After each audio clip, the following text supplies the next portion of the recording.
ಎಲ್ಲರಿಗೂ ನಮಸ್ಕಾರ.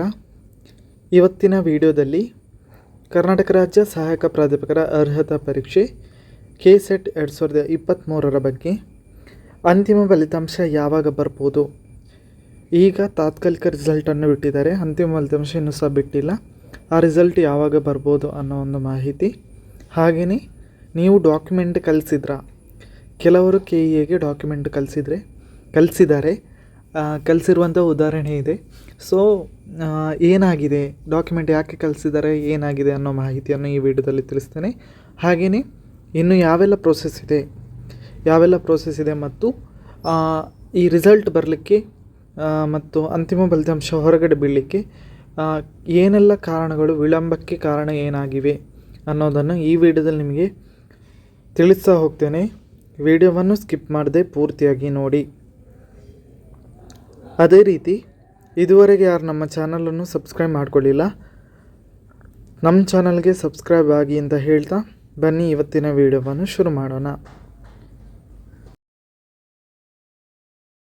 ತಮಗೆಲ್ಲ ತಿಳಿದಿರುವ ಹಾಗೆ ಕರ್ನಾಟಕ ರಾಜ್ಯ ಸಹಾಯಕ ಪ್ರಾಧ್ಯಾಪಕರ ಅರ್ಹತಾ ಪರೀಕ್ಷೆ KCET 2023 ಜನವರಿ 13ರಂದು ನಡೆಸಿರುತ್ತಾರೆ. ಹಾಗೆಯೇ ಮೇ ತಿಂಗಳಲ್ಲಿ ತಾತ್ಕಾಲಿಕ ರಿಸಲ್ಟನ್ನು ಬಿಟ್ಟಿದ್ದಾರೆ. ಅಂದರೆ ಏನು ಪ್ರಾವಿಷನಲ್ ರಿಸಲ್ಟನ್ನು ಈಗಾಗಲೇ ಬಿಟ್ಟಾಗಿದೆ.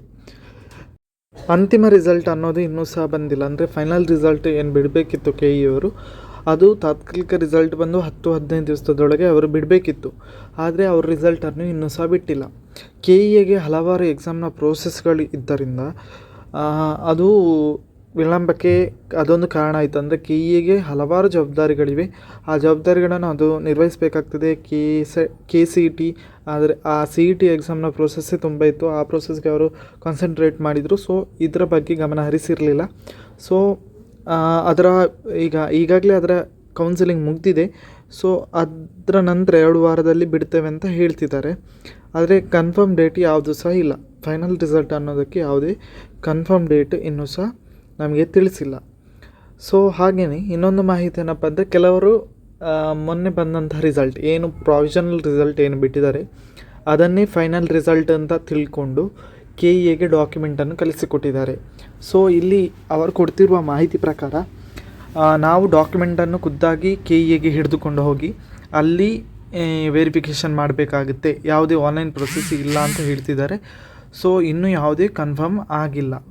ಸೊ ಕನ್ಫರ್ಮ್ ಆಗೋವರೆಗೆ ವೆಯ್ಟ್ ಮಾಡಿ, ಯಾವುದೇ ಡಾಕ್ಯುಮೆಂಟನ್ನು ಕಳಿಸ್ಲಿಕ್ಕೆ ಹೋಗಬೇಡಿ. ಆನ್ಲೈನ್ ಅಥವಾ ಆಫ್ಲೈನ್ ಯಾವುದೇ ರೀತಿಯಲ್ಲೂ ಈಗ ಯಾವುದೇ ಪ್ರಕಟಣೆಯನ್ನು ಬಿಟ್ಟಿಲ್ಲ.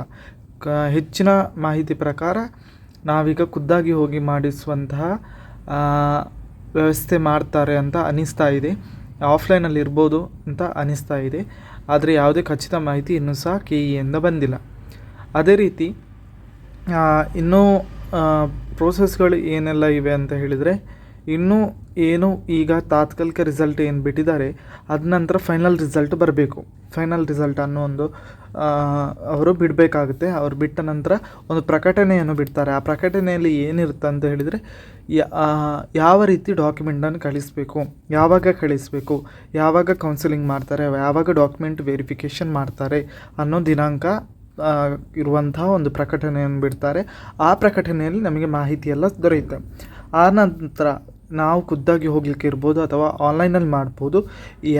ಈ ಪ್ರೋಸೆಸ್ ಮುಗಿದ ನಂತರ, ಡಾಕ್ಯುಮೆಂಟ್ ವೆರಿಫಿಕೇಷನ್ ಮುಗಿದ ನಂತರ ನಮಗೆ ಈ ಸರ್ಟಿಫಿಕೇಟನ್ನು ಬಿಡುಗಡೆ ಮಾಡುವಂತಹ ಕೆಲಸ ಮಾಡ್ತಾರೆ. ಇಷ್ಟೆಲ್ಲ ಕೆಲಸಗಳು ಇನ್ನೂ ಸಹ ಬಾಕಿ ಇದೆ. ಈಗಾಗಲೇ ಯಾರು ತಾತ್ಕಾಲಿಕ ರಿಸಲ್ಟನ್ನು ಫೈನಲ್ ರಿಸಲ್ಟ್ ಅಂತ ಅಂದ್ಕೊಂಡು ಏನು ಡಾಕ್ಯುಮೆಂಟ್ ಕಳಿಸಿದ್ದೀರಾ, ಅದು ಯಾವುದೇ ಕೆಲಸ ಆಗಲ್ಲ. ಫೈನಲ್ ರಿಸಲ್ಟ್ ಬಂದಮೇಲೆ ನೋಟಿಫಿಕೇಷನ್ ಬರುತ್ತೆ. ನೋಟಿಫಿಕೇಷನಲ್ಲಿ ಇನ್ಫಾರ್ಮೇಷನ್ ಇರುತ್ತೆ, ಯಾವ ಥರ ಡಾಕ್ಯುಮೆಂಟ್ ವೆರಿಫಿಕೇಷನ್ ಮಾಡ್ತಾರೆ ಅಂತ. ಅದೇ ಪ್ರೊಸೆಸ್ನಲ್ಲಿ ನಾವು ಡಾಕ್ಯುಮೆಂಟನ್ನು ಕಳಿಸ್ಲಿಕ್ಕೆ ಅಥವಾ ನಾವೇ ಹೋಗಿ ವೆರಿಫಿಕೇಷನ್ ಮಾಡಿಸ್ಕೊಂಡು ಬರುವಂಥ ಕೆಲಸ ಇರ್ಬೋದು. ಆನಂತರ ಈ ಸರ್ಟಿಫಿಕೇಟನ್ನು ಬಿಡುಗಡೆ ಮಾಡ್ತಾರೆ. ಸೊ ಇಷ್ಟೆಲ್ಲ ಪ್ರೋಸೆಸ್ ಬಾಕಿ ಇದೆ. ಹಾಗೆಯೇ ಇದಿಷ್ಟು ಯಾವಾಗ ಬರ್ಬೋದು, ರಿಸಲ್ಟ್ ಯಾವಾಗ ಬರ್ಬೋದು ಮತ್ತು ಡಾಕ್ಯುಮೆಂಟ್ ಕಳಿಸಿರುವ ಬಗ್ಗೆ ಈ ಮಾಹಿತಿ ನಿಮಗೆ ಇಷ್ಟ ಆಗಿದ್ದರೆ ಲೈಕ್ ಮಾಡಿ, ಹಾಗೆಯೇ ಶೇರ್ ಮಾಡಿ, ನಮ್ಮ ಚಾನಲ್ಗೆ ಸಬ್ಸ್ಕ್ರೈಬ್ ಆಗಿ ಅಂತ ಹೇಳ್ತಾ ಎಲ್ಲರಿಗೂ ನಮಸ್ಕಾರ.